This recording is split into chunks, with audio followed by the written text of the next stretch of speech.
We're excited to have a chance to be with you all. I know we had a chance to see many of you all on Wednesday of this week at our 228 stakeholder engagement event. And so already had a chance to say Happy New Year, and I hope everyone had a restful holiday, but we haven't had a chance. Hope everyone had a restful holiday and are excited to be with you today. We are kicking off a new calendar year of EPCE stakeholder meetings, and are really excited to dig into some topics with you all today. If you can go to the next slide.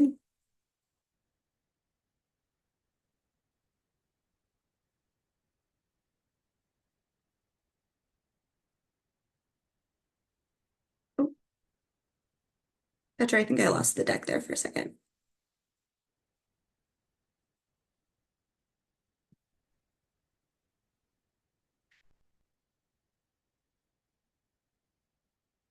There it is. Perfect. We can go to the next slide.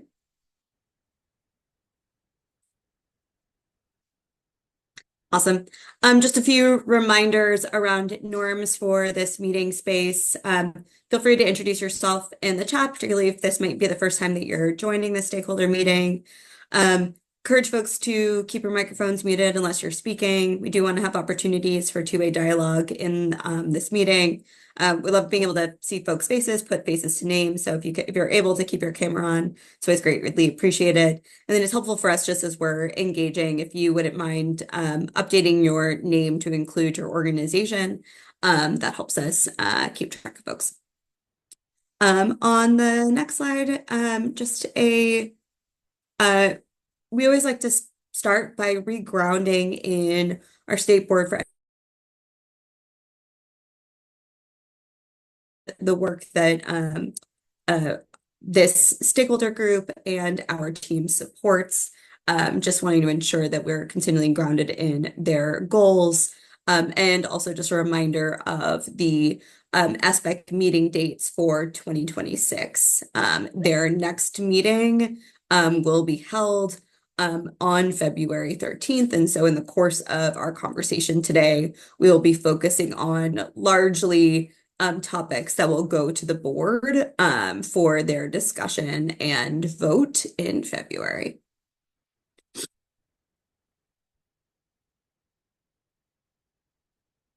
On the next slide, just a sort of high-level overview of all of the work that the SBEC oversees related to preparation, certification, and enforcement processes. All topics that we would anticipate at some time, likely throughout the year or time, will come to this stakeholder group for consideration. And on the next slide.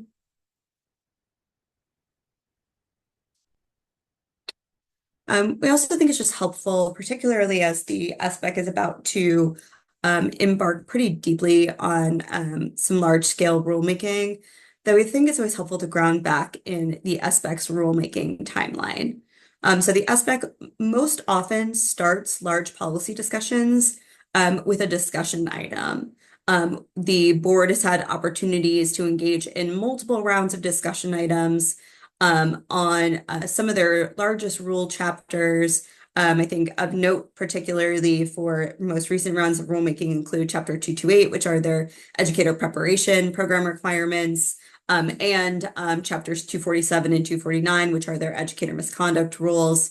They've had chances to discuss those at their July and September and December meetings. And do plan on bringing those items to proposal at their February meetings. From there, the board is asked to take a first vote on rule text at proposal. That vote, if affirmative from the board, places that rule out for 30 days of public comment. That gives the public additional opportunity to weigh in on that rule. And then those rules come back to the SBEC for a second vote at adoption. After adoption, those rules then go to the State Board of Education for their review and consideration. At that point, the SBOE can either take no actions on the rule and the rules become effective, or the SBOE could veto the rules. So overall, I think at its shortest, this is about a 9-month process. I think if you've been with us on this journey from our SBEC work session coming out of the 89th legislative session, we're looking at about exactly a year and maybe change from initial conversation around implementation of legislation through effective date if all goes to plan. On the next slide, just reinforcing the goal of this stakeholder group. Again, this is an open stakeholder group that we hold 5 times a year, really seeking to gather input and collaborate with the field on a range of topics related to preparation, certification, enforcement, and then a set of agency-led support strategies that my team oversees that really focus on supporting building strong talent pipelines across the state. And so appreciate you all joining this space. Welcome if it's your first time joining us. We look forward to engaging with you here and in many other stakeholder spaces that we have, that we often use this stakeholder space to plug other stakeholder opportunities as well. If you go to the next slide. This is our first meeting of 2026. If you look at these dates relative to when the SBEC meetings happen, we try to intentionally schedule these kind of like in the midpoint between 2 SBEC meetings. That gives us a chance to distill what we've heard from the SBEC and stakeholders, and then kind of bring early thoughts to this group to gather input prior to kind of finalizing items that would then go back to the board. So we've got this one and then 4 more scheduled throughout the year. On the next slide, just a quick highlight of some of the norms that were actually developed collaboratively by folks who've been a part of these stakeholder meetings for quite some time and TEA staff. So just naming kind of the kind of through line here is active collaboration. Want to ensure that we on the TEA side are able to communicate with folks who are interested in joining the space early and proactively, and that we, try to leverage this to the extent possible as a collaborative space. On the next slide, on today's agenda, we have a number of topics to dig into with y'all. We are going to talk about the continuing approval review pilot that has entered its 2nd formal year. We're going to do a little bit of a deep dive into HB2 Chapter 228 updates. I will say if you attended our stakeholder event last Wednesday or are planning to attend our stakeholder event on Monday, it might be a little bit of a review or preview, but no, we're going to dive into the content today, but you'll also have additional opportunities to dive even deeper into it in other spaces coming up. We'll then do a update on our Chapter 249, 247 rulemaking and where we stand on that. And then we'll talk a little bit around prep allotment, kind of updates on the application process, communication timelines, et cetera. Then we'll share a little bit more about our stakeholder, our EPCE, our EPP data stakeholder group work session that's upcoming. So with that, I think I can likely turn it over to William and Bethany, who are going to share an update on the car pilot. Yes, hello, good to see everyone. This is a pretty short update because we are in the middle of our car pilot 2.0. We have 10 amazing programs that have agreed to participate in this pilot of the redesigned quality review. And we have done 4 of those visits so far, gotten some really positive feedback, learned a lot from those visits, and are looking forward to our 6 in the spring. But I just wanted to take this opportunity to give some brief reminders and updates. Just as a quick reminder, now in the world we are living in now, car redesign kind of stems from 2 different things. So The original impetus to redesign the continuing approval review was part of the SBEC's charge to implement the effective preparation framework, which is why we're giving updates on both of those things today, both a CAR redesign update and an EPF resources update. But as you all likely know, House Bill 2 also included a directive for the SBEC to integrate quality measures into the continuing approval review. If you've been following our HB2 related rulemaking with the SBEC, you've probably noted that that portion of HB2 is something that we are not doing specific rulemaking on during this cycle. And that is because if you go to the next slide, with our timeline, oh, it's got transitions. You can just click through them all. With our timeline, just given the amount of new rules and things related to approval for prep routes, we have moved the statewide rollout for the redesigned CAR to 2728. So that gives us ample time to engage with stakeholders, as I will share here in a minute, with an additional working group opportunity. I wanted to share this because I know that as we hit the spring and talking to programs, many of you have shared, we don't start working and preparing for our continuing approval review when we get the email, the official email from TEA in June. We have already starting to think about it. We are already starting to prep for it. And so given that, we are prioritizing making sure that after some internal work, we are able to communicate with you what this year zero pre-statewide rollout, but post our 2 years of pilots will look like for programs that are up for review in 26-27, while we are engaging in rulemaking for the official statewide rollout in 27-28. So please await that communication and just know that we are working to communicate that before, we come to you in June and say, hey, remember, you're up for your official 5-year review. One thing I would say is that for both of our pilots, although we did shift some of it for this second pilot to streamline it, that compliance component still did exist as part of those pilots. And so many of you who are already thinking about preparing for your 26-27 review are probably slightly aware of some of the compliance evidence that you do have to start to get in order for those 5-year reviews. And I would encourage you to continue that, whether that is just internal auditing. That is something that's always beneficial and will be beneficial regardless of whether or not you your program goes through the redesigned review in 26-27 or the traditional.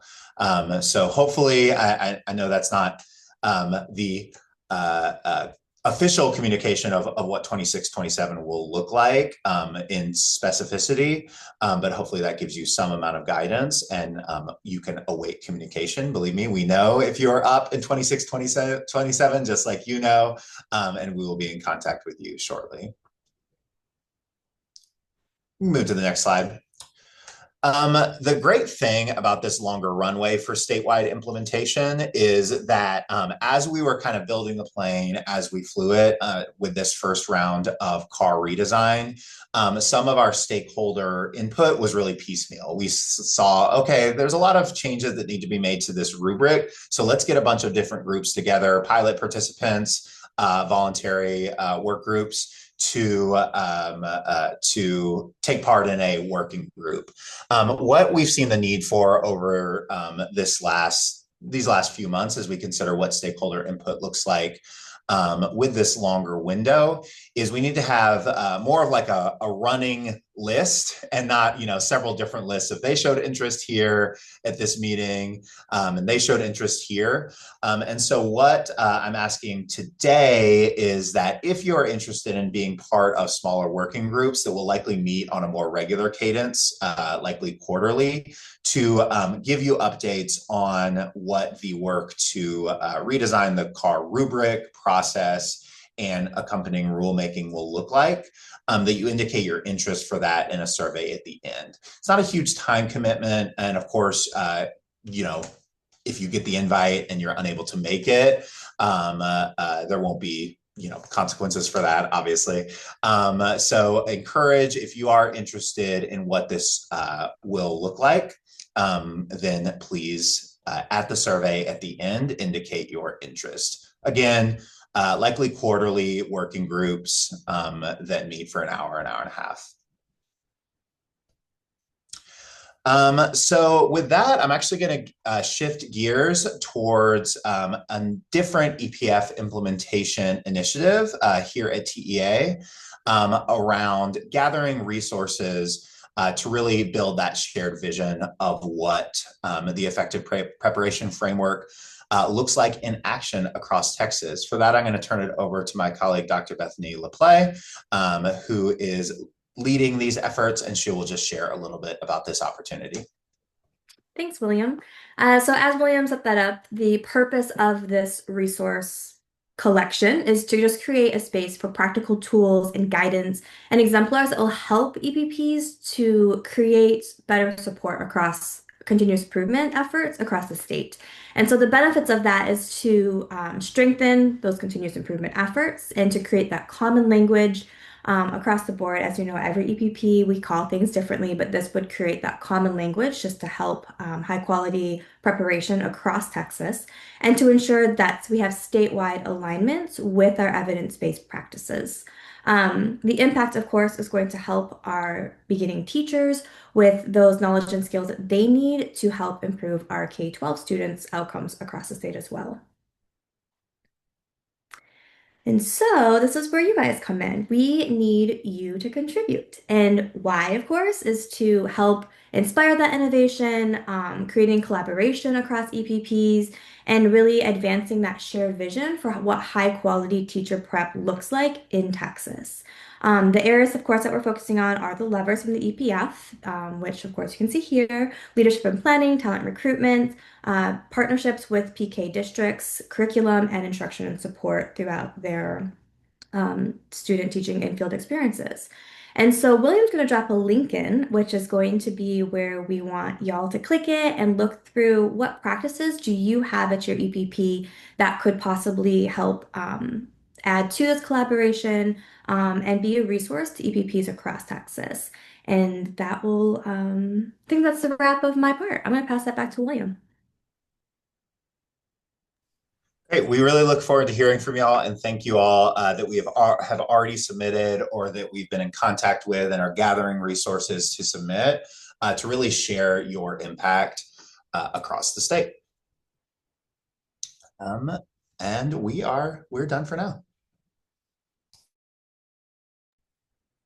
Thank you, William and Bethany. So exciting to hear all the progress with the EPF website resources.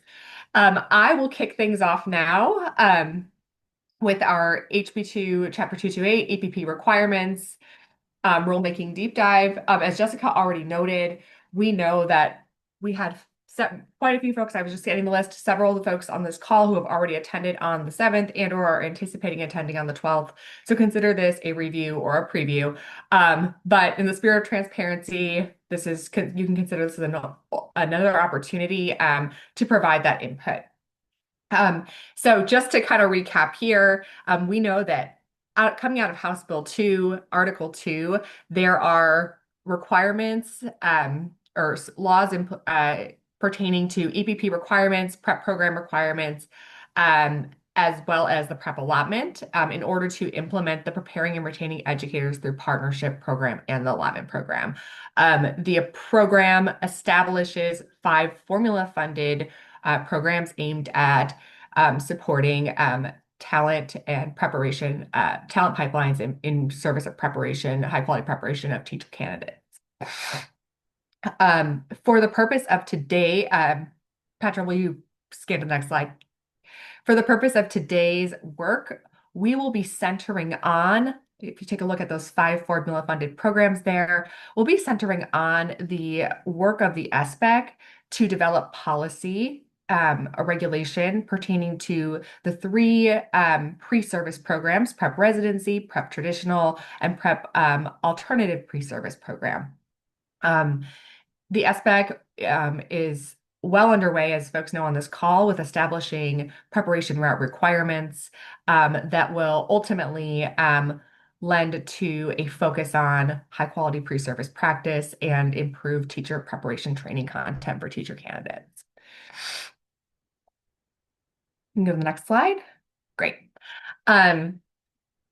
Just to take a deeper look at those three pre-service programs here, HB2 defines in law a set of requirements pertaining to those three programs, and those are that all candidates who participate in those programs have access to practice-based preparation under the supervision of an effective mentoring educator. That they also are trained by their educator preparation program in state-developed content, including the Reading and Math Academies.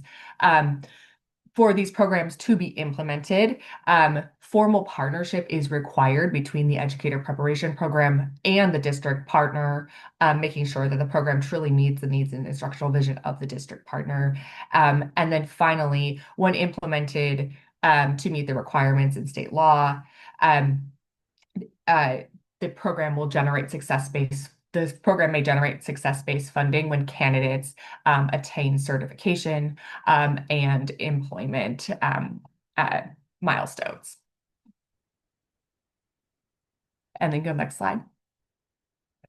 Great. So backing things up to the role of the SBEC in establishing the policy. HB2 charges the SBEC to, as I noted before, define new preparation routes, establish the training content requirements, and then related, establishing the approach to reviewing and approving programs to participate and offer those routes, as well as what William noted, the quality review processes for that continuing approval review. Next slide. Great.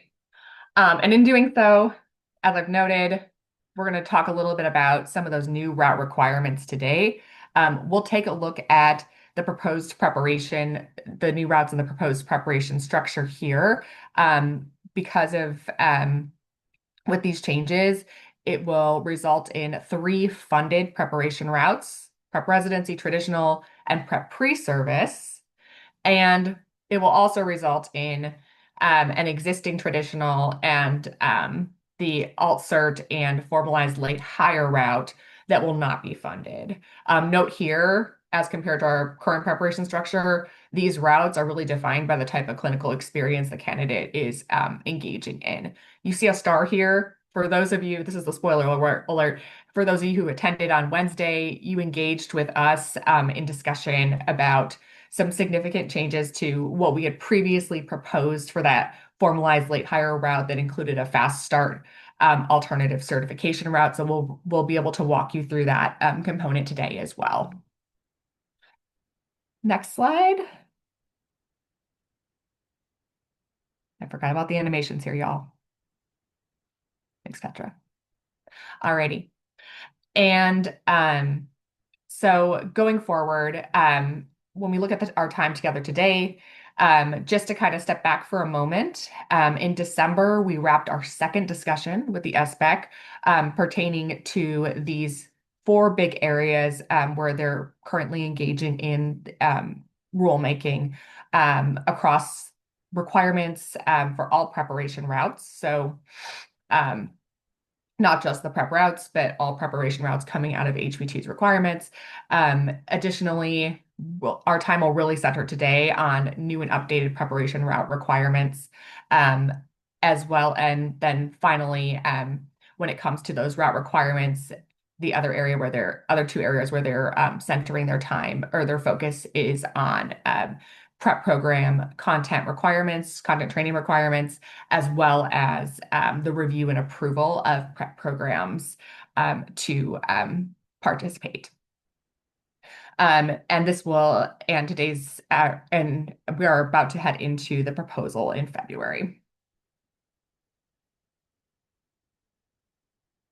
And then to briefly reinforce the importance of stakeholder input in this development of Chapter 228 policy, going back to September, where we began with the initial feedback from the SBEC on draft proposals, led to quite a bit of engagement EPCE stakeholder group with you all and with other groups during the month of October, which really set us up for success to bring back a strong updated proposal during the second discussion. And that lands us here today in January, gathering further input. We've already made, as I noted previously, updates based on SBEC feedback in December, as well as other feedback that has come in the meantime as well. So we're constantly making those changes based on input from the field. So we're looking forward to gathering the input further with you all today. And next slide. Just a reminder here, you know, there's a ripple effect with these policy pieces here. The EPP requirements that were coming out of statute that we're seeking to implement, when implemented, enable the prep programs implementation, which enables the allotment. It has, you know, there's quite a few pieces we'll talk to you about, but when we sum it up, we really think about the brand new requirements falling into candidate training for prep content, new route requirements, new route development, such as the pre-service alt-cert, and then there's some broader coursework requirement, compliance requirement with state law that would span across all programs. We also know that there are some updates coming out of HB2 or some updates that pertain to updating existing requirements. For example, we currently have mentoring and field supervisor training, but we're making some updates so that programs can engage in this, and we want to make sure that prep programs are implemented effectively and that we're able to meet the statutory requirements. This is in service of meeting those requirements to really get at the intent of the legislature to develop these quality programs. Go to the next one. Alrighty, so because of timing today, I want to make sure that we have a simple way to gather additional thoughts and input that you all may have. So we have a participant survey, which I will share in a moment in the chat.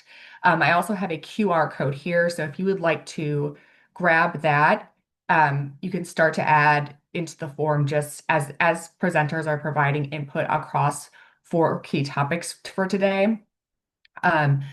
You'll be able to add in your input related to those 4 key topics as you go at your leisure.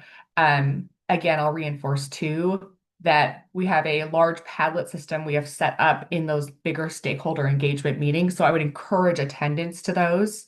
We'll share that link out at the end for the January 12th. But if you are unable to attend, think of this as another opportunity to provide some valuable input to us related to the topics our team will be presented on. And with that, I will get that link in the chat for y'all to have access to that form and have it open while our presenters are speaking.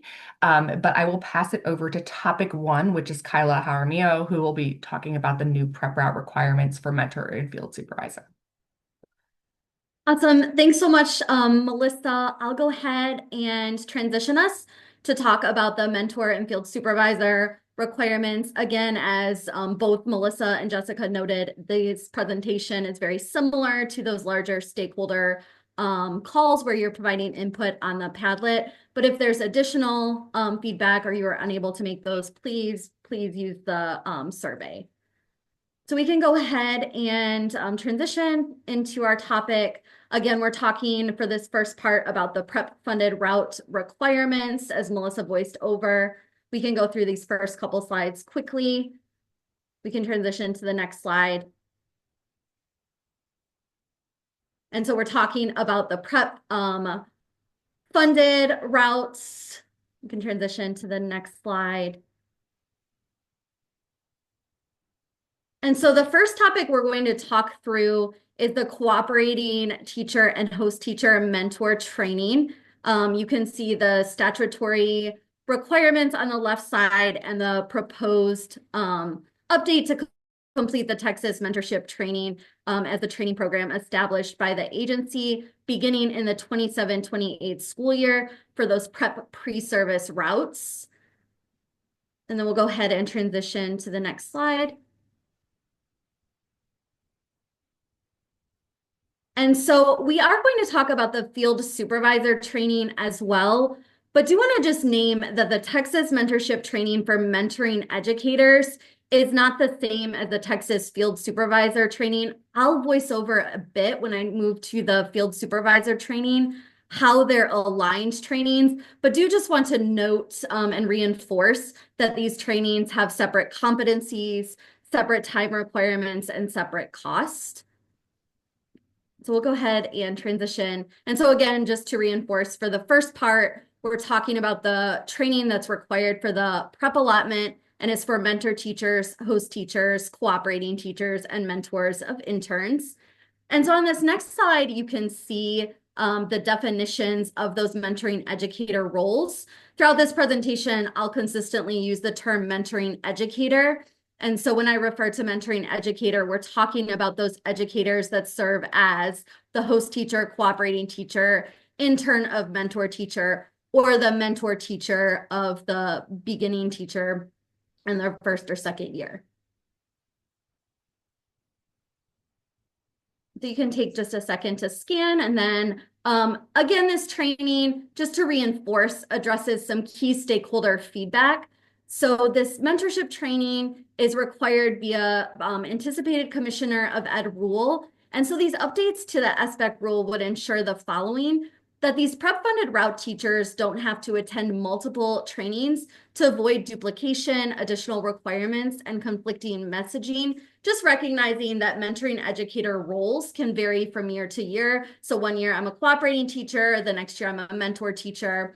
We also know that mentoring educators in some cases serve in multiple roles in the same year.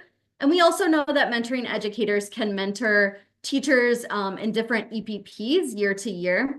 We've also heard from LEAs and EPPs longstanding challenges with bandwidth to be able to provide the mentor educator training. And so this is intended to be a support to address those concerns we've heard from stakeholders.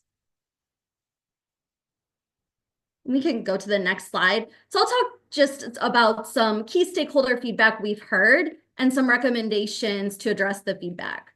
So we have heard from stakeholders for more information on the funding mechanisms for the Texas mentorship training. And so in the next couple slides, I'll be sharing some examples of how the LEA prep allotment funding can cover the TMT training costs.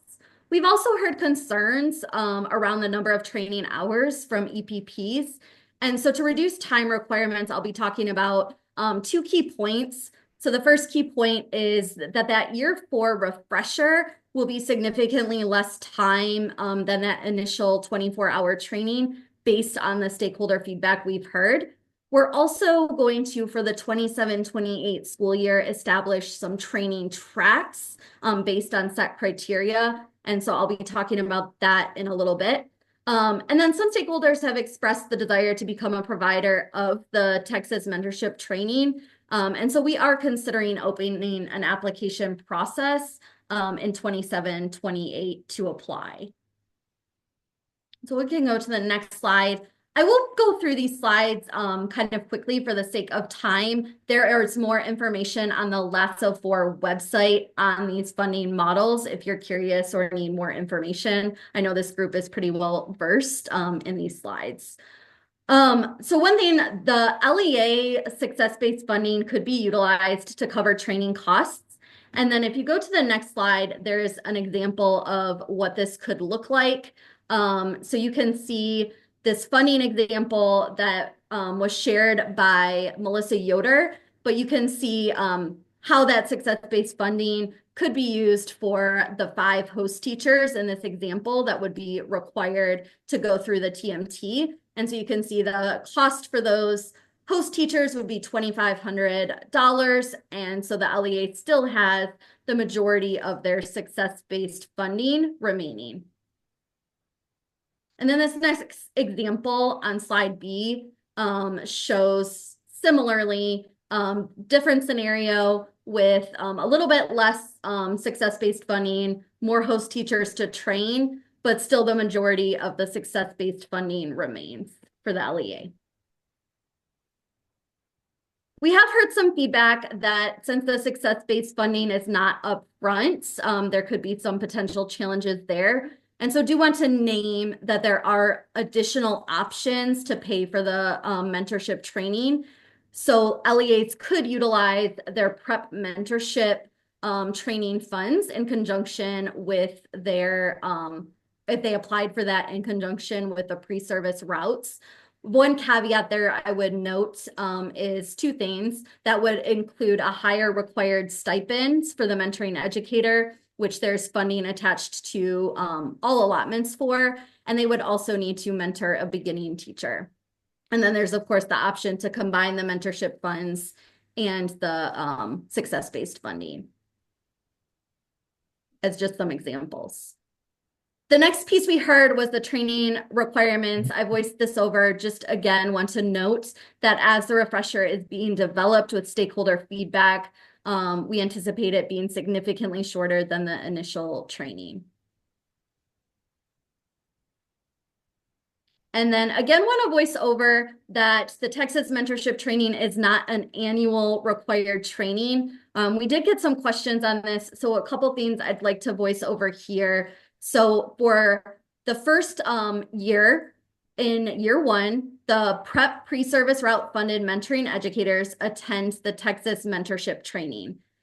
In the 28 and 29 school year and 2030 school year, only mentoring educators that were not trained in year one would need to be trained via the Texas mentorship training. And then through shared governance meetings, EPPs and LEAs would determine any ongoing support for mentoring educators to reinforce those concepts.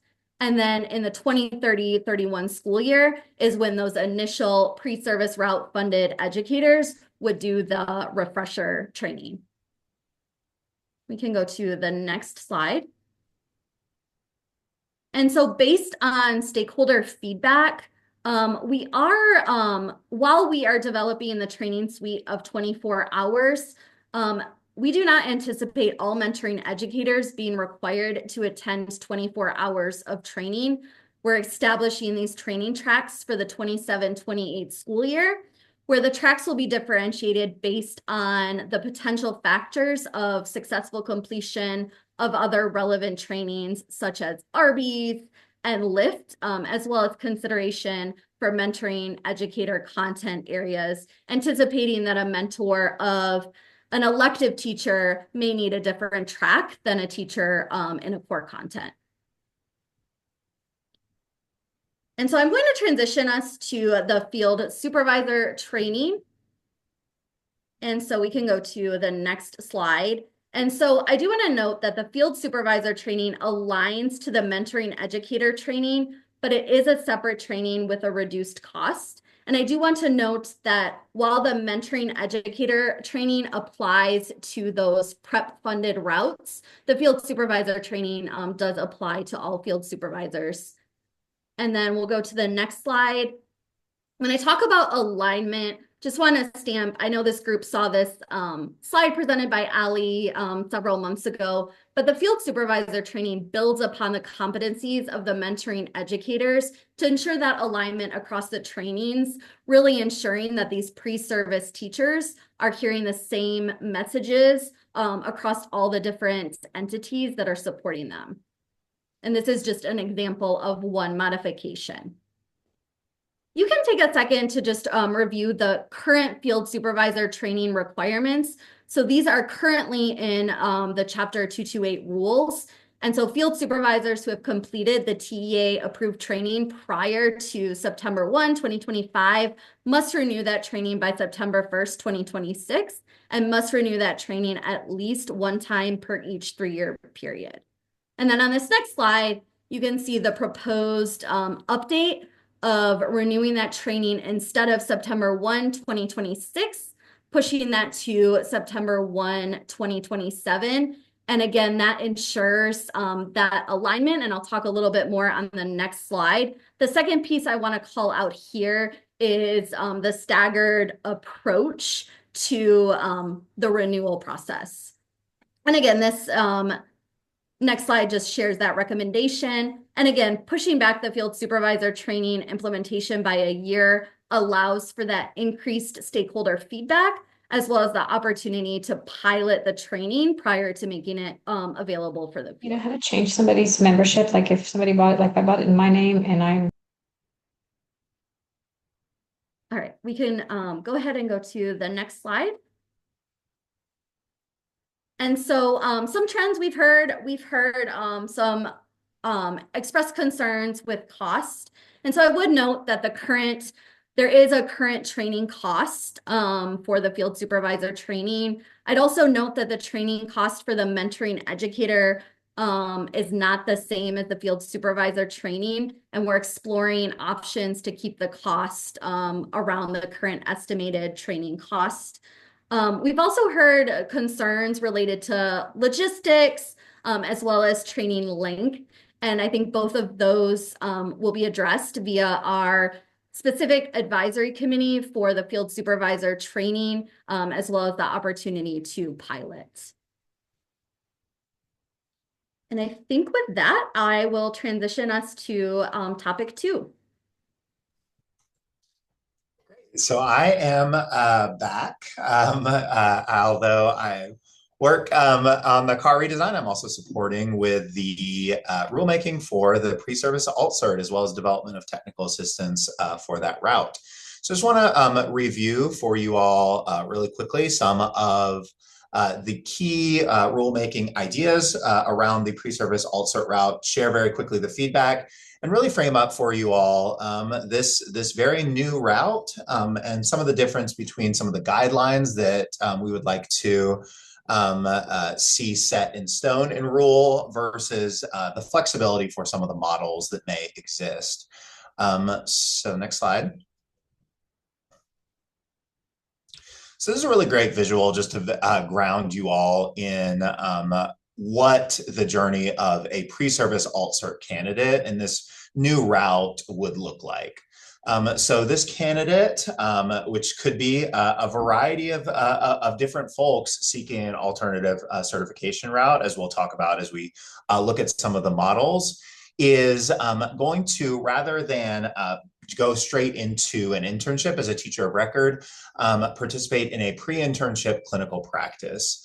Under the current, what we currently have proposed in rule, they will go through similar amounts of pre-service coursework and field-based experience before beginning their internship. But the main thing is the supervised pre-internship clinical practice that they will undergo. We're going to give some quick updates on the pre-internship clinical practice structure, what we have heard and what we're recommending in our proposal right now, as well as the competencies that they would show through that pre-internship clinical practice. So overall, we've heard positive reception or no major issues with a lot of what we have currently in proposal for the structure of the pre-internship clinical practice. But there has definitely been discussion and continues to be discussion around what is both feasible for the hours in that pre-internship clinical practice, as well as ensuring there is a quality experience that is leading to great preparation for that huge responsibility of being the teacher of record for students. And so just to review the recommendations that we received and what we have in proposal now and are continuing to gather input on is maintaining those proposed pre-internship requirements, so 120 hours, 70 hours of required experience, which is co-teaching with a cooperating teacher leading into lead teaching. And some refinements from our December discussion have been to really ensure that lead teaching, those lead teaching opportunities are maximized. So getting to 15 hours, and not just by, lead teaching for 2 days in a row, which 2 school days is about 15 hours, but by doing that over at least 8 lesson cycles with a minimum consecutive sequence of 3 lessons. So this slide just represents those guidelines and goes deeper into the priority experiences and how those will look or could look in rule. But what I want to share with you all today as well is also that design challenge. In addition to some of the feedback we have been getting around the rules, we're also getting questions and feedback around the feasibility of certain models, which makes sense because these rules do not prescribe one specific model. They are designed currently to lead to innovation and district and EPP partnerships, developing models within these guidelines that best fit their unique needs for their teaching force. And so what we're showing next is more examples of what that could look like and fulfill the guidelines. And want to encourage you all to continue to provide feedback on feasibility, knowing that these models are not necessarily going to be prescribed in rule. So the first just shows what a day in the life could look like. Many of you have likely seen this graphic before, so I'll just give you a second to re-look over it. This graphic has that ratio of about 70%, 60 to 70% spent co-teaching, and then additional priority experiences that we know will prepare the pre-internship candidate for that life as a teacher of record. And then this next slide, which is actually a change from what you may have seen from the stakeholder group, not really changing any content, but really just sort of reframing as a variety of options. We know when we start to put in weeks and certain months, then we start to think about like, oh, this might not work for this school system, this might not work for this EPP. And so we just wanted to share some of the models that we have both been exploring based on their implementation throughout the state or throughout the country, as well as models that districts have come to us and said, you know what, this could work. So those four are a spring pre-internship model, potentially a candidate who is a career changer coming in more and more throughout the spring while they potentially are, you know, working another job and getting some of that pre-internship experience. And then in May after the STAR, and again, you know, none of this is prescribed. These are models that could be designed in tandem between the district and the EPP. Coming in, STAR is over, and they are able to lead teach throughout that final month and potentially into summer school. That model could also work with an earlier admission where the candidate has the ability to begin their coursework, spread that out over the fall, and then begin the pre-internship in the spring.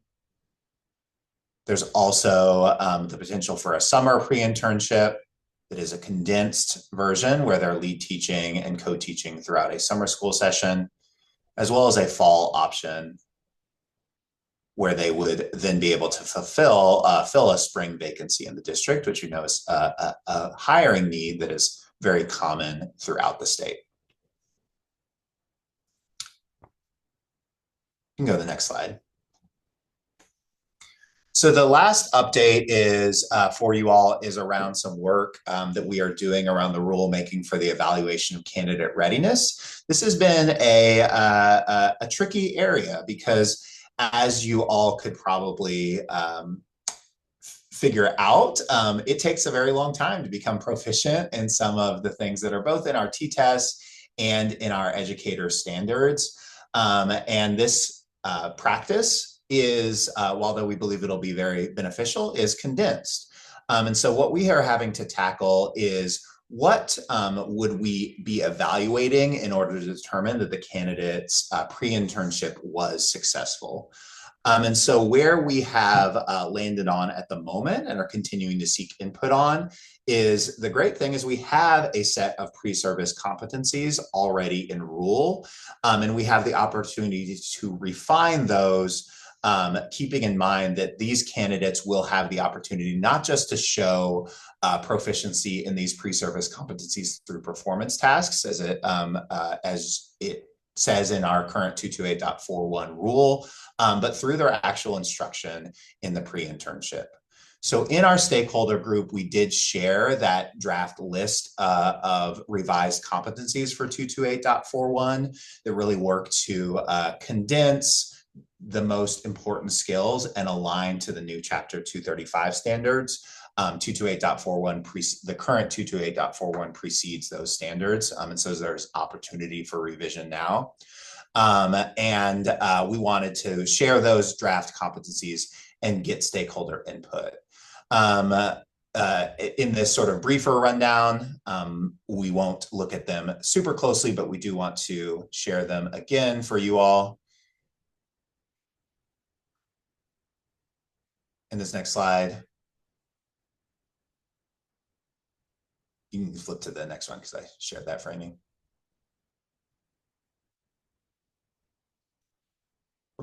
I'll leave these here for you all for a minute, and then we'll move to our next topic.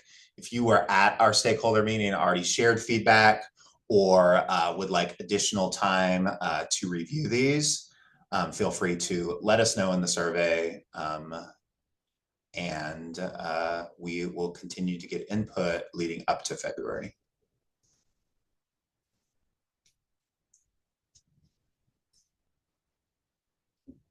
We can skip that slide, I think.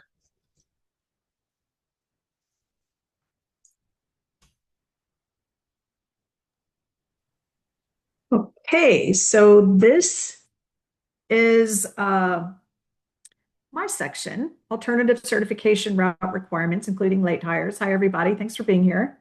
I'm going to, there's a few slides in this section that I think I'm going to just skip over in the interest of going deeper into a couple of them. So just to center us on this one, these are the highlighted routes are the ones we're going to be talking about right now, the existing alternative certification route and what we've been thinking of as a formalized late hire and or fast start route, and these are not prep funded. So next slide, please.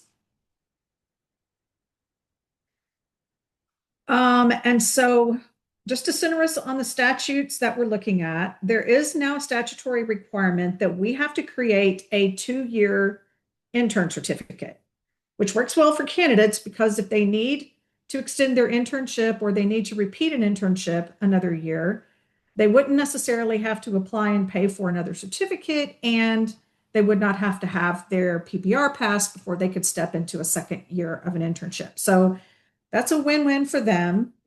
And so we had proposed language at the last SBEC meeting and went over this also at the stakeholder meeting earlier this week. And so if you'll go to the next slide, we created a graphic to sort of frame up all of the things that we're thinking of doing with internships and the observation schedule around this 2-year intern certificate. And so just let's unpack this for a minute because this is the main piece of that shows all of it, sort of how it all fits together.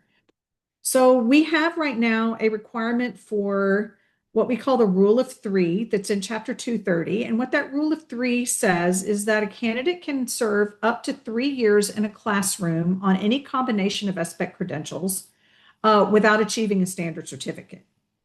So we call those years of eligibility, and the black border at the top with the white font lays out those years of eligibility for you in relation to an internship. So if a candidate doesn't complete a successful internship within those first 3 years, the only option left to that candidate to finish the clinical experience requirement would be to complete clinical teaching. So the next row that says current is the way our certificates are currently laid out most of the time, with some variation, but within those years of eligibility. So a first year of eligibility, normally a candidate would be operating under an intern certificate with their content pedagogy exams passed. They would have 1 calendar year on that certificate, but the actual internship is a full school year. So it's a little bit less than the actual life of the intern certificate. If the candidate, as I said a minute ago, needed to go to a second year of an internship, they would have to move to the first probationary certificate, which would require them to have their PPR passed. And then if they had to go into year 3, which some do for a variety of reasons, they would then have to get a second probationary certificate. So to visualize what the one full school year internship will look like in a 2-year intern certificate, I've laid out the certificates in the proposed row. So you can see in the first 2 columns, that is the 2 calendar years of the 2-year intern certificate. And that encompasses those first 2 years of eligibility for that candidate for an internship. If the candidate needed a 3rd year, that candidate would have to go to the probationary. And then if the candidate didn't get it done by that time, they would then have to go to clinical teaching. So the recommendation is, and has remained since that SBEC discussion in December, that we maintain the 1 school year internship. And stakeholders widely agreed that that's what they wanted to see us include. So in the first row, well, in the colorful green and red rows, green is a successful internship and red is an unsuccessful internship. So in row 1, a candidate who is completing a full school year internship in an alternative certification route with a 2-year intern certificate, you can see would be successful, would be finished, would be standard certified before the 2nd year of that intern certificate even kicked in. Great, no problem. That 2nd year of that intern certificate would just expire when it reached its normal calendar life. The program would not have to deactivate because the candidate would have a standard. You can see on here that the suggested observation schedule would reduce the observations for that candidate to 4 instead of 5, which is what's current for the intern certificate, and then reduce the informal observations to align, 2 and 2 per each semester of the internship. So you can see how this 2-year intern certificate would benefit a candidate who was unsuccessful in their first year by looking at the 2nd row. And there you would see that the candidate served the internship, had the observations, was unsuccessful, moved into that 2nd year and was successful and became a finisher in that 2nd year of internship, got their standard issued, they were gone, everybody was happy, they moved on to be a successful teacher. In the 3rd row, what you'll see is a situation where a candidate doesn't get it done for a variety of reasons within the first 2 years.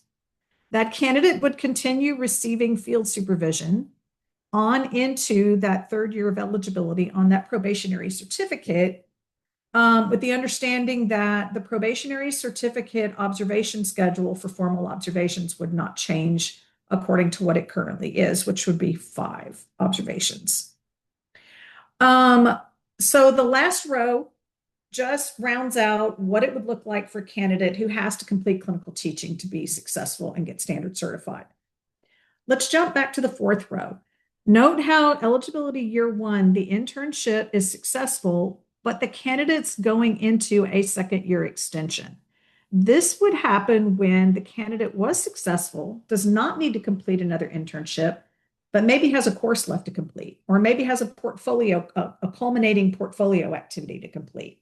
And they don't want to lose their employment as a teacher by losing the intern certificate, but they still haven't completed their program to get their standard certificate yet. So the suggested flexibility there would be if that person is extended and has already demonstrated success, the program would not be required to formally supervise that candidate. Could formally supervise them, but those observations would not necessarily be included in an observation data collection for accountability.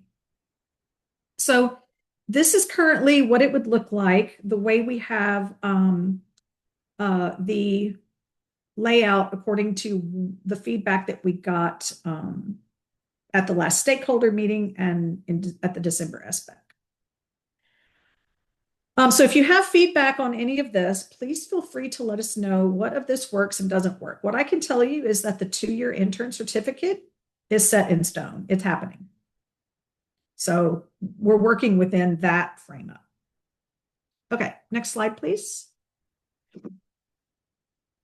Okay, so this one, let's change pathways here. We're going to talk about the late hire fast start, and this is an area where we got a lot of comments, and there was a lot of discussion about these. And so this was a slide that we showed at the SBEC about some of the initial recommendations. You can see that we had recommended potentially having two pathways. The fast start pathway would be for those candidates who had been serving for 1 or more years as an uncertified teacher of record in a classroom. And we have DOI listed there, but really it's because most of those candidates probably are hired that way as a District of Innovation candidate or teacher. And so that's why it says DOI. But this really would be any uncertified teacher in 1 or more years in a classroom. So they have experience. So let's move to the next slide. I have a graphic here that I want to get to as well. But what I want to look at first here is some of this feedback that we heard from stakeholders on this was overwhelmingly folks did not want to waive the content pedagogy exam for those late hire and fast start teachers to get into a classroom to begin an internship. So we heard you. We heard EPP concerns about if the content pedagogy exam was waived initially, having a requirement for when they have to actually attempt it, because EPPs are very much responsible for their own readiness determinations for their candidates testing. We heard you. Many stakeholders weighed in and said, why do we even need the fast start route? Those DOI teachers in the foundational areas where DOI is going to expire eventually for the foundational areas, they have at least 3 years to go ahead and get certified anyway. So they should just follow the regular path that everyone else follows. And then a variety of other concerns around late hire, which included folks did not want to see the 5% cap on the number of late hires that could be in a classroom.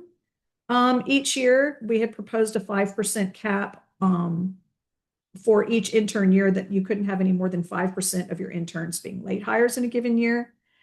And then just concerns in general about why do we want to change the observation schedule? Like, why do we need to reduce the observation schedule? Is that the right thing to do? So some things came out of that. Number one, we heard you about fast start. So the thinking now is that we just eliminate that pathway altogether, but provide a couple of specific flexibilities.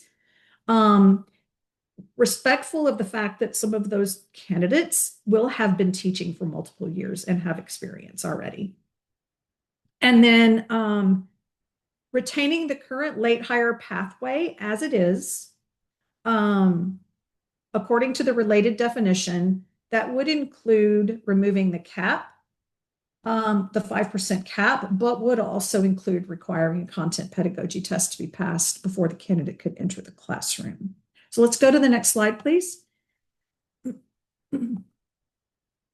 Okay, so this graphic sort of tries to lay out across the board what these tracks would look like under what we're thinking about now, based on feedback that we got in September and December and all through the months in between from stakeholders.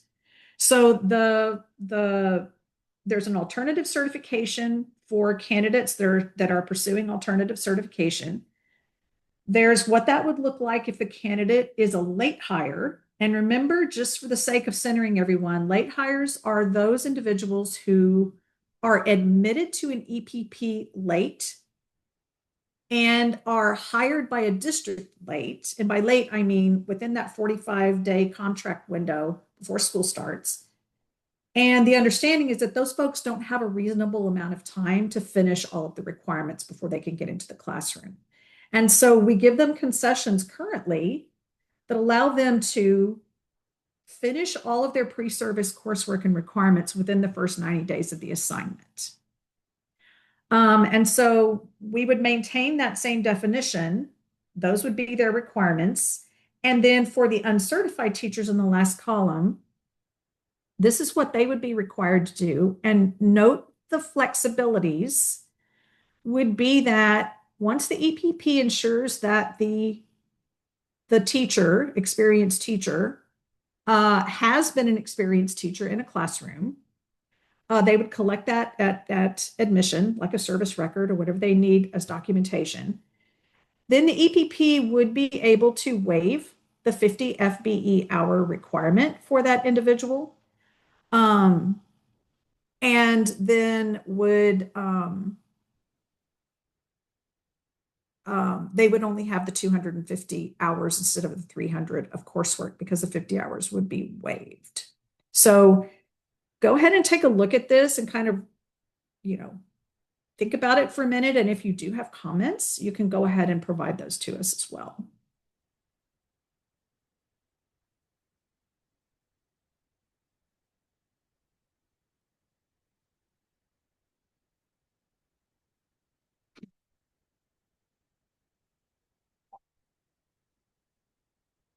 One thing I want to call out is the observation schedule. Note that the late hires are still being required to have the current higher number of formal observations on the observation schedule, just because they're coming into the classroom with very little formal training.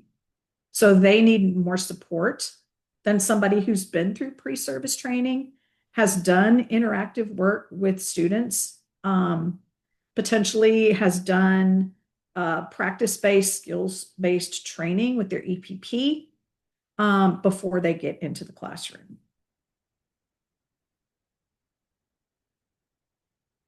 Okay, next slide, please. So if you have questions or comments or concerns or input about the alt-cert suggestions, please provide those to us. If you don't get them to us on the survey, or if you don't get them to us in one of the stakeholder meetings, you can always email, and we're happy to add the emails to the stakeholder feedback folder. Lori, there were a few questions that have popped up from folks in the chat. I wonder if I think we've got time to probably run through them if that sounds good to you. Yeah, sure.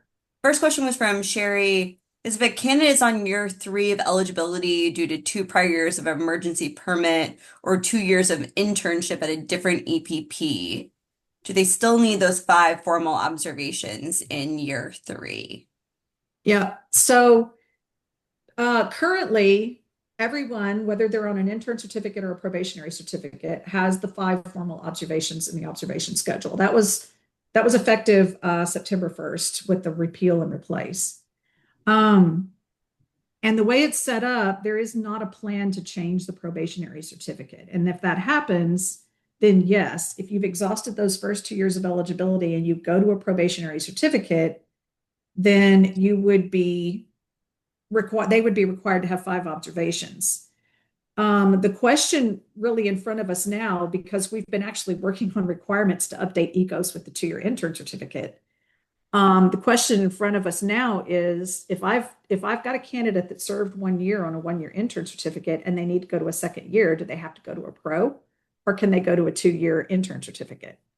Which would actually mean that candidate would have potentially reduced observations as well as no PPR passed if that ends up being allowed. So there's a lot of considerations and nuances, Sherry, that in the field right now about how all these could be configured together. So those are things that we're working on and looking into now. Awesome. Thanks, Lori. And then Ray asked, is the plan for this to be in effect by fall 2026?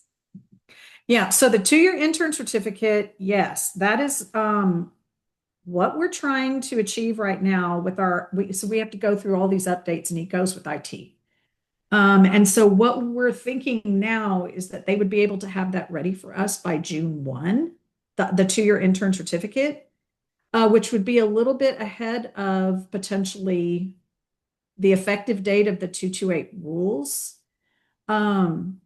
So you could begin putting candidates on the 2-year intern certificates immediately when it becomes available. And we're going to put information in the newsletter about that transition and what those dates look like. But yeah, this would become effective whenever 228 is adopted and clears the SBOE. This would be effective for those alt circles. Fantastic. Thanks, Lori. And then a question from Cindy. How many years did you say would need to be on the service record to waive the FBE requirement? Right. So right now, and this is something we would like your feedback on. Right now, the suggestion is 1 full school year or more as an uncertified teacher, but it would have to be in the window of time immediately preceding their admission into an EPP. And when I say that, the assumption is they're still working in that assignment when they're in the EPP. And so they're still teaching uncertified. They've admitted to the EPP. They've been in that teaching position already a year. They're continuing to teach, get their coursework done, and then the EPP officially starts their internship. Whenever they've met the requirements for the intern certificate. So it's a seamless process because they're not having to go out and find a teaching position like your other alt-cert candidates. They've already got a teaching position. That's a perfect world.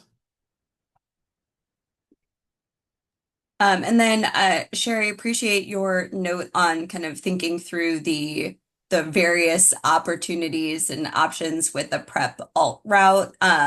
Questions around technical assistance. We do plan on offering some technical assistance specifically to prep programs as they're thinking about transitioning to this new pathway. So we will be sharing more information about that here shortly.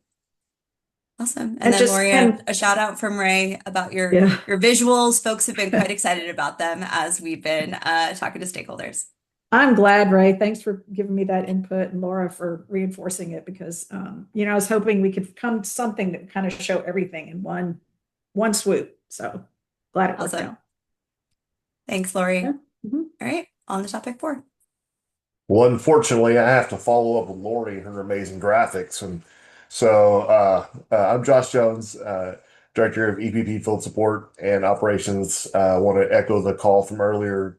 Thank you for being here and taking time to provide feedback to us. It's invaluable and it's helping us be better in our work. So we'll go ahead and, as we step into this particular one, we'll going to be going through review and approval. And just in terms of the approval, we're going to kind of focus on one of the major points of conversation that we've had since December, and that's surrounding the asynchronous coursework component in House Bill 2. And what we've heard is that, our stakeholders and the SBEC want to ensure that we are taking into account EPPs that are already doing great work with their distance learning, and particularly with what already exists with the requirements related to Chapter 228. And so as we are moving forward, that's something that is key in our mind all the time is, we don't want to rewrite the wheel for those who are doing this well. Secondly, we want to look at those competencies and make sure that they are reflecting what's most important for asynchronous coursework. And also, and this is from everyone, not just from our stakeholders at the SBEC and from EPPs and from other organizations, but we just want to be real careful about how we're doing our another review process, particularly amongst those EPPs that might be seeking prep approval. And so we want to make sure that we're streamlining what we're doing and then and going through as we go. So we'll go ahead and go to the next slide, please. And here, you may recall from our previous discussions that in December, we had a two-prong approach originally for that. And when we've taken all of the feedback that we've heard is that we have gone ahead and streamlined this down into a single proposal for any group, whether they be IHE or ACP based. And again, we're just taking the information that we've been given and shifting from an additional, what would be an additional approval process to more of an attestation type process instead.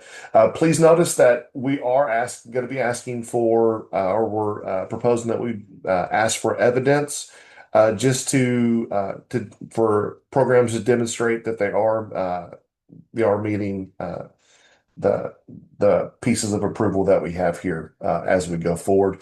And then two, and also in step 3, if you'll notice that this will also become a component of the CAR review process that occurs for EPPs every 5 years. And so that will be just how we're working to evaluate that as we go.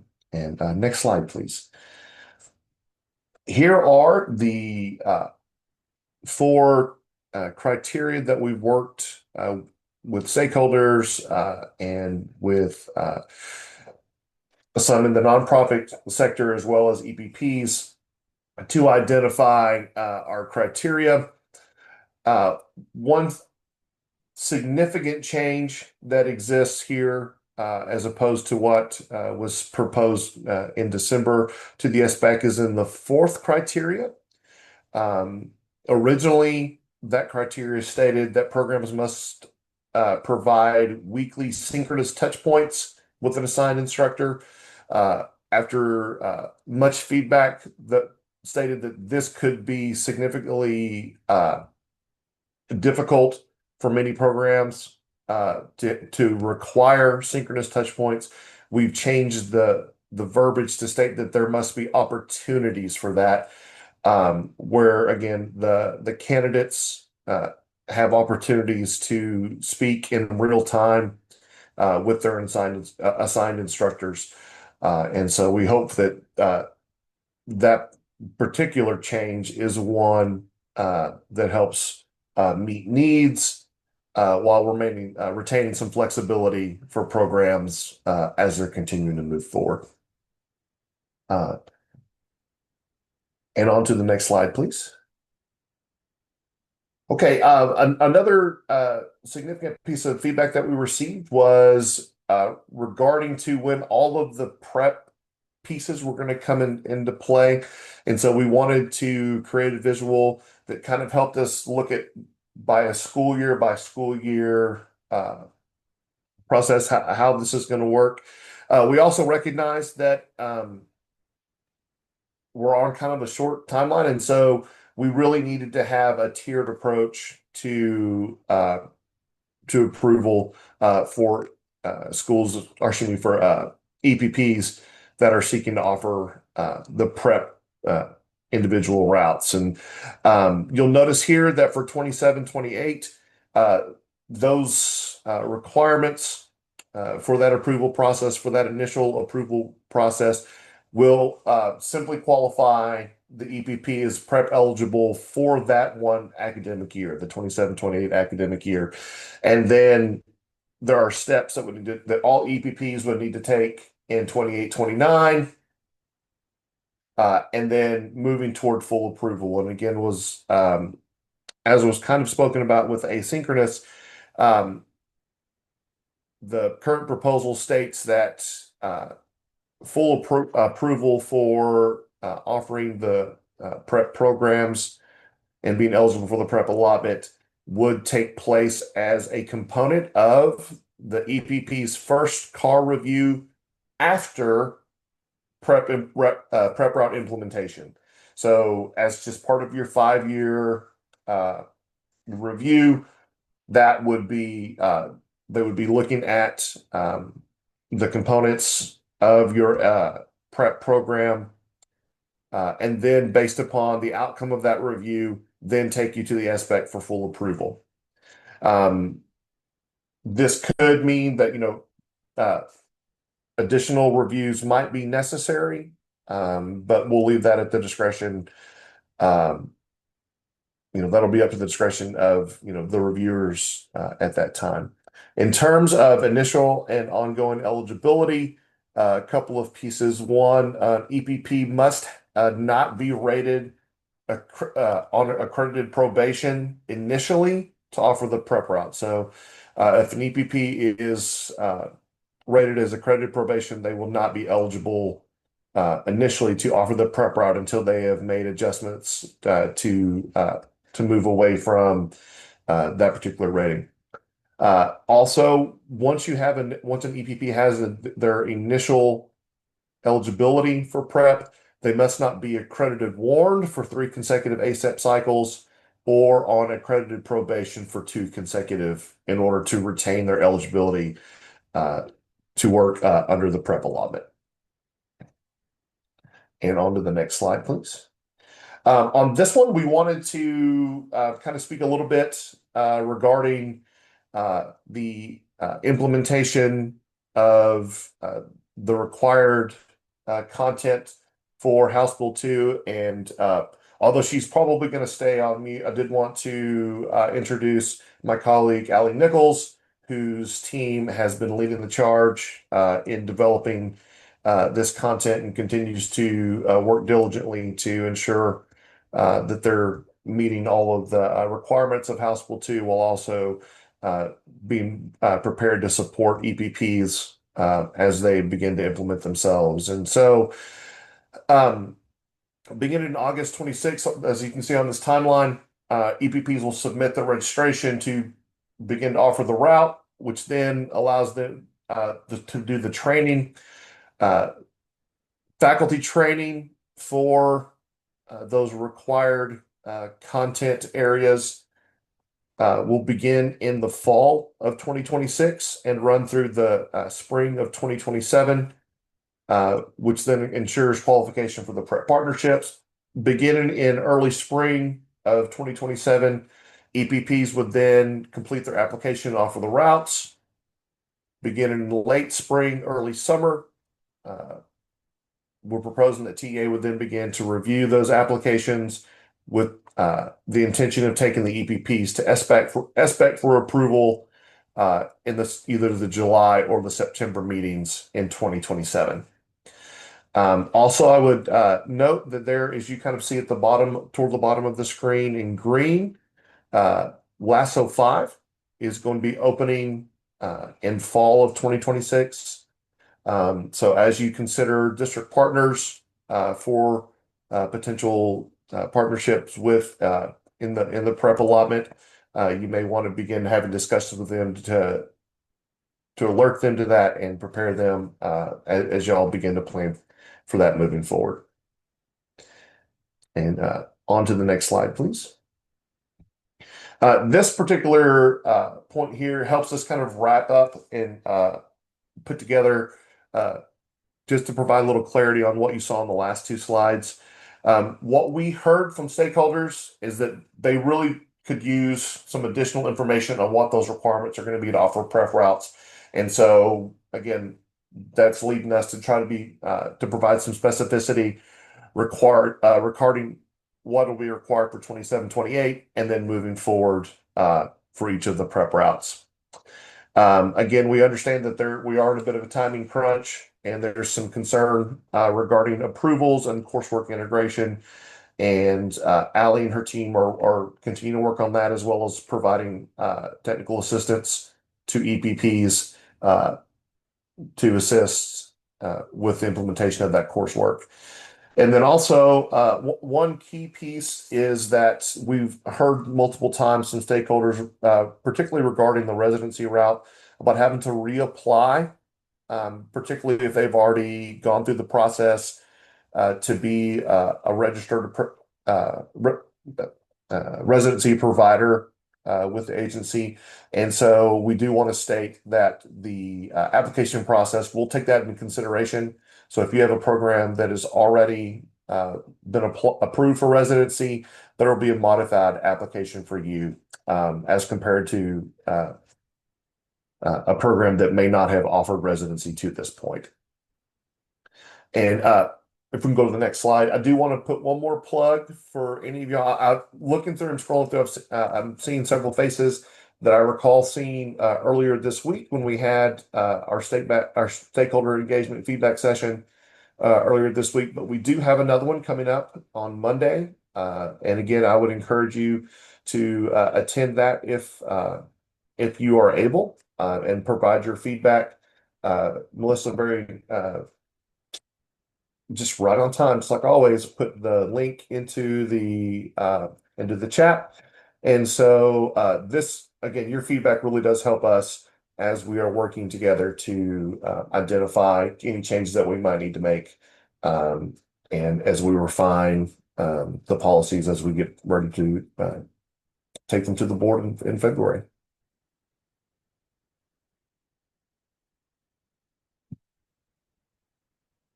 And I think that's it for me. So unless anyone has any questions.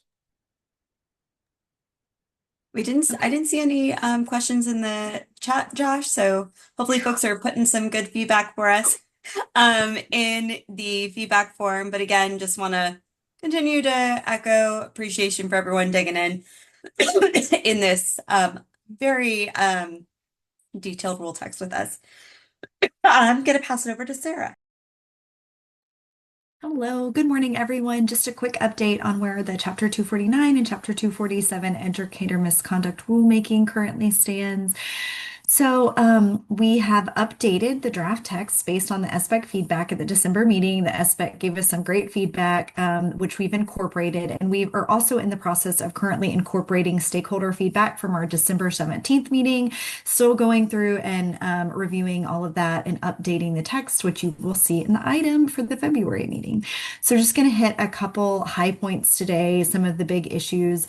So one of the conversations we've had with the SBEC is around the mandatory reporting and the temporary suspension definition. So that's where our focus will be today. Starting with the mandatory reporting requirements, SB 571 updated the mandatory reporting requirements for superintendents. It now requires reporting if they find information or evidence that they engage in inappropriate communications with the student or minor as defined by board rule. Oh, I'm sorry, Petra, can you go to the next slide? Sorry, I should have mentioned that.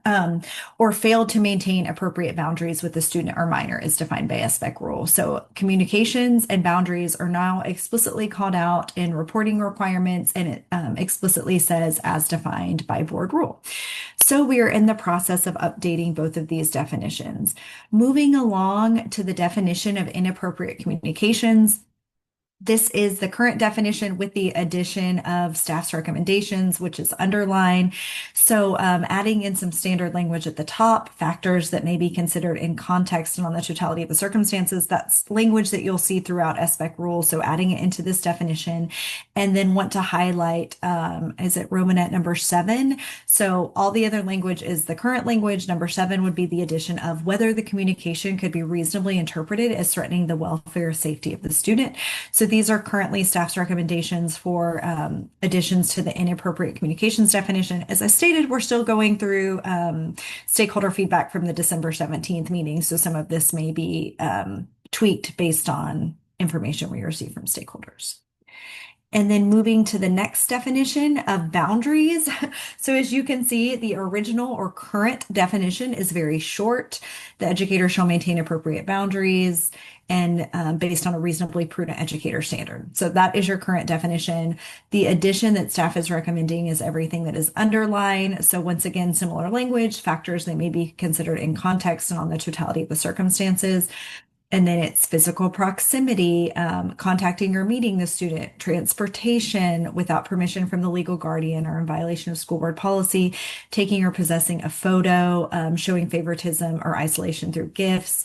So you'll kind of notice, I believe it's the first two, and then the fourth one, right? Really tie it to beyond the professional role is kind of the limitation, right? So physical proximity or contact beyond the professional role, contacting or meeting a student beyond the professional role, taking or possessing a photo or video of the student beyond the professional role.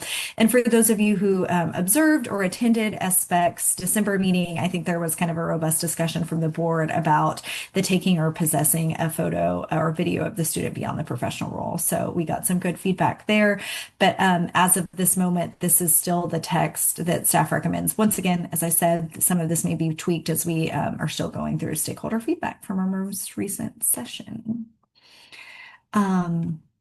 And so that is kind of the highlight on the mandatory reporting. So moving to our second topic, which is the temporary suspensions. I'm sure as many of you are aware, there are two types of temporary suspension that the SBEC has in their new authority under SB 571. Arrest, which the SBEC has a committee appointed for and is up and running, and currently temporarily suspending licenses for arrest as outlined in the statute.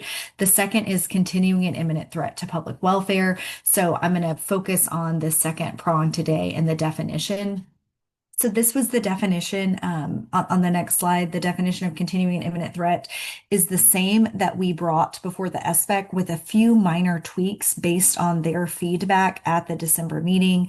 I have bolded the romantic relationship neglect or abuse. That was tweaked based on SBEC feedback to, I believe staff only had solicitation and abuse, so we kind of expanded it based on feedback. But so basically, continuing an imminent threat, reason to believe the certificate holder is a continuing imminent threat, which would be defined as, and the committee will consider, a real danger to the students or to the public from the acts or omissions of the license holder, which includes but not limited to solicitation, engagement of a romantic relationship, neglect or abuse, whether the harm alleged is more than abstract, hypothetical, or remote, includes both actions and inactions by the license or permit holder, consideration of whether there have been prior complaints. Staff is planning, I believe, on adding another section here about whether the conduct occurred on or off campus, because that is feedback we received from the SBEC. Some of the other feedback we received, which is related to violence, repeated violence, and also, I believe, a few of the board members specifically called out violations of protective orders. So we are incorporating some of the SBEC feedback there about whether it occurred on or off campus and abuse, neglect, and violence. So these are really the topics I'm going to focus on today. So if anyone has a question, now is the time. The goal is to bring this back at proposal in February, and I will drop my email in the chat because I obviously accidentally left it off the slide. So if you have any additional feedback, you can reach out to me directly. Okay, well, thank you all. I'll drop my email in.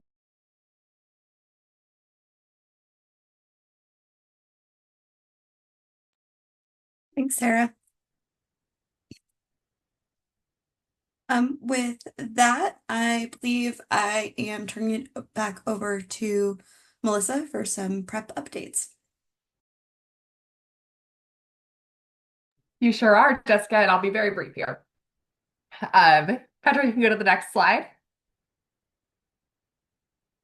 All right, y'all already saw this slide today and many, many times, so I'm just going to provide y'all a brief update on where we stand regarding prep lasso force applications. And as a reminder, availability for the applications for traditional pre-service and prep alternative pre-service will begin in fall of 26 for the 27-28 school year.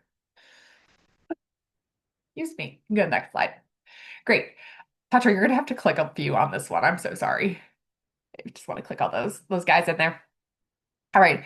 So big thing to highlight here. This is a busy timeline, but we are in January and heading into February 2nd when the anticipated announcement for prep partnership participation approval, there's a lot of P's, will occur on February 2nd still. You can go to the next slide, Petra, because I think actually the next timeline is more helpful here.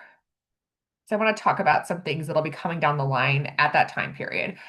This is also a pretty complex timeline, but there's a few things I want to highlight for y'all here. And those pertain to commissioner rulemaking outside of the wonderful SBEC rulemaking we just discussed in Chapter 228, as well as some communication supports and pieces that will be coming into place to support partnerships, which I think folks have had quite a few questions about as of recently. So on the rulemaking front for commissioner rulemaking is underway currently for the to establish the rules pertaining to the implementation of the prep partnership program, setting forth the requirements for partnership participation in those programs, as well as monitoring practices and requirements for them to maintain eligibility to participate in those programs. Those rules will be posted for public comment in January. We are in January, so we're anticipating a mid-January posting still, and we will be able to communicate and provide information to this group and to other key stakeholders when those do post, because we do want your eyes on those. I know many of you were involved in providing feedback on the front end earlier in the fall. So we want to make sure you all are getting your eyes on those, providing that input so that we can respond to it.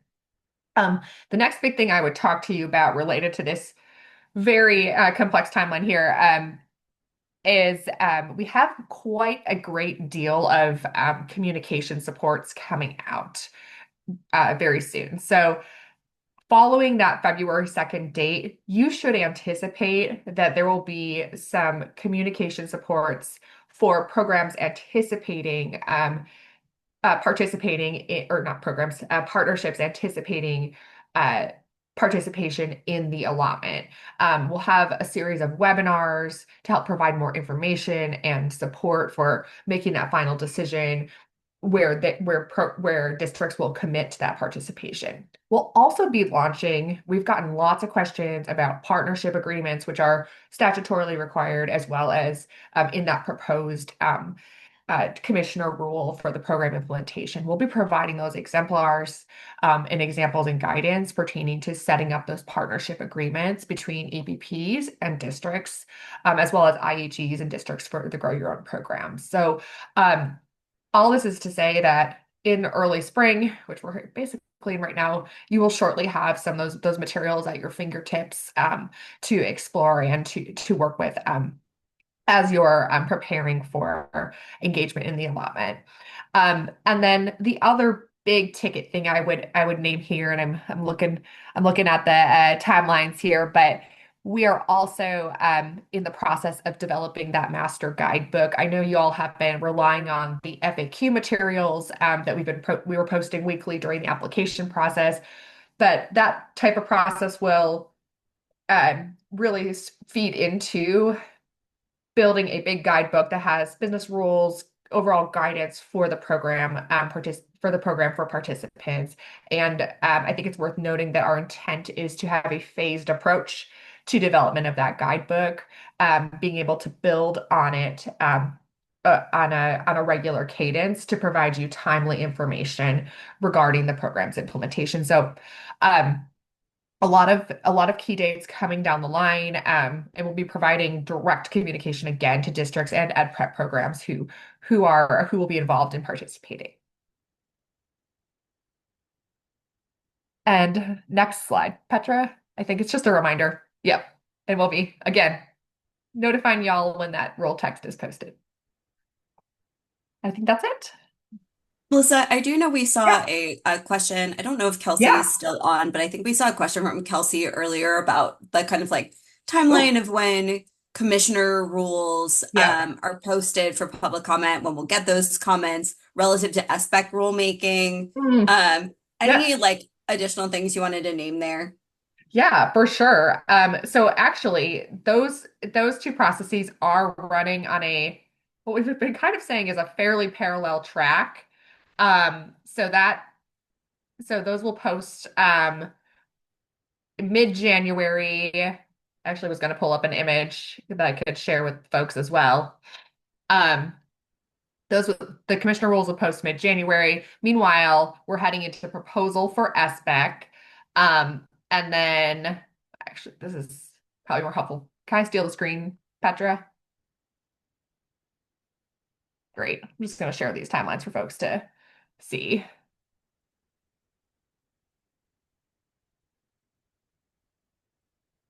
Can you all see my screen? Great. So we're heading into that 30-day public comment period. In February to March-ish, there'd be that response period. And we're still aiming for effective date of April for those commissioner rules. Meanwhile, we look at the SBEC rules and we've got proposal coming out down the line. And then the goal would be, hopefully with successful proposal, for that adoption in April, aiming for that July effective date. So you can see here that these timelines really are pretty parallel as we're moving forward. Yeah, no, I think that's super helpful, Melissa. And I think just Great. one thing to name, as you know, the commissioner has authority over the prep partnerships. The SBEC has authority over the EPP requirements, but we recognize that there's some interplay between those. So the commissioner of ed rules will be out for 30 days of public comment starting mid-January. As those comments roll in, if there are things that we see in those comments that we also think potentially have applicability for SBEC rulemaking, we can intentionally plan to raise those items with the board at the February meeting. I think we won't likely, given timelines, we probably won't be totally done with that 30-day public comment period by the time the SBEC meets on February 13th. And so, comments we get later in that 30-day window, we might not have the benefit of having like previewed those at those time. But again, recognizing while these are connected processes, I think making sure that folks are really targeting their feedback that's related to the preparation program requirements towards the SBEC through these Chapter 228 stakeholder engagement opportunities through that formal public comment period. And then really the commissioner rules are really about the partnership structures themselves. So ideally parallel timelines. If there are trends that we see early in public comment period, we'll make sure to prioritize raising those with the board to the extent to which they're applicable. Then with that, I think I'm going to hand it over to Jeremy Landa to talk a little bit about another stakeholder opportunity. Thanks, Jessica, and good morning, everyone. I'm here to talk a little bit about the EPP Data Stakeholder Work Group. This is a work group that includes stakeholders who are interested in and oriented to both EPP data and the accountability system for educator preparation calculation topics. We meet annually, and this is an invited membership group. Next slide. So some of the prior meetings have shaped things like the principal and teacher survey scoring procedures, the reporting in ECOS for clinical experience records, the insight to impact dashboard content, as well as the ASAP index structure that currently helps us arrive at recommended statuses for the year. This year's topics are likely to include requests for exception in ASAP, student growth use cases, pass rates updates, and ECOS prep pre-service updates that are happening currently. And some details here. The next meeting is scheduled for Wednesday, the 18th of February at 2 p.m. If you would like to receive the online meeting invite, please send me an email at jeremylanda@tea.texas.gov on or before January 23rd. And just a note again, participation is contingent on familiarity with the ASAP manual calculations and the underlying ecosystem, and we typically have some pre and post work. And that's all I got. Thanks, Jeremy. Appreciate it. So before we wrap today, just wanted to give a bit of a preview related to the work of the SBEC as we are now officially in 2026. So the SBOE will meet the last week of January. Oh, if we go back one slide, Petra. SBOE. Oh, other way. Yep, perfect. We'll meet the last week of January. There is one SBEC adoption item that will go to the Committee on School Initiatives for their review and the full board to either take no action or veto. And those are the SBEC's recent updates to Chapter 231, their personnel assignment rules. Again, really kind of just regularly scheduled updates given new certificates, needing to therefore align the personnel assignments, as well as some updates, particularly to the 9 through 12 assignment categories, given updates to the SBOE course titles. So anticipate that item moving through SBOE in January. And then I think as we've alluded to throughout the meeting today, the February SBEC meeting will be held on Friday, February 13th. We are back to a one-day meeting. We're not trying to overly interpret the fact that this meeting is on Friday the 13th. We're going to, manifest that to be a good thing. But this meeting will be primarily focused on our 5 proposal items.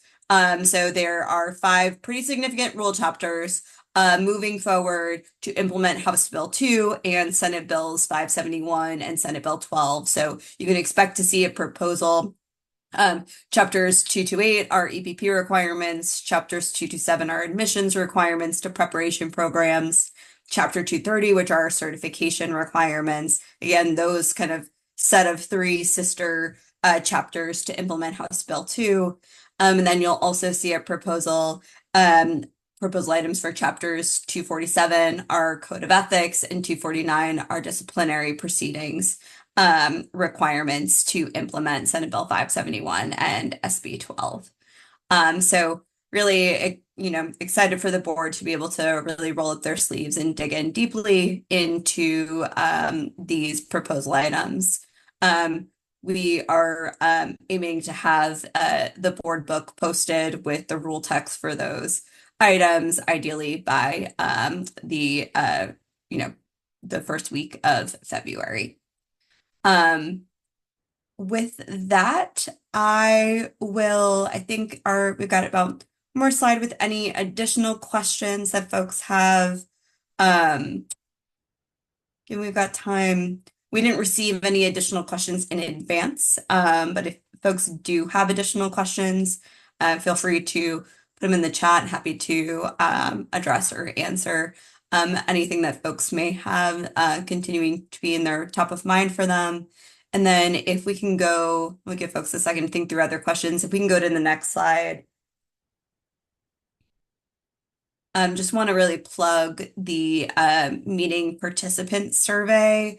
And we do really appreciate the feedback that you all have provided. We tried to really take that feedback as actionable opportunities to kind of continue to improve this space as well as other stakeholder spaces that we facilitate. So if you wouldn't mind taking a few minutes to complete that survey, we'd greatly appreciate it. Again, we've got a QR code here on the slide, but I imagine, see, there we go. Marilyn Cook to the rescue. I knew that someone would be grabbing that survey form to put in the chat. So if folks wouldn't mind taking a minute now to complete that survey.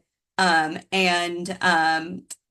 there's additional questions that you have, feel free to put them in the chat. But otherwise, want to communicate my gratitude and thanks again to this group for your time and your input today and always, and look forward to seeing you all in upcoming stakeholder sessions and potentially at the SBEC meeting in February. I know the board always appreciates hearing from folks who are deep in the work. Thank you, everyone, and y'all know where to find us if you have any additional questions.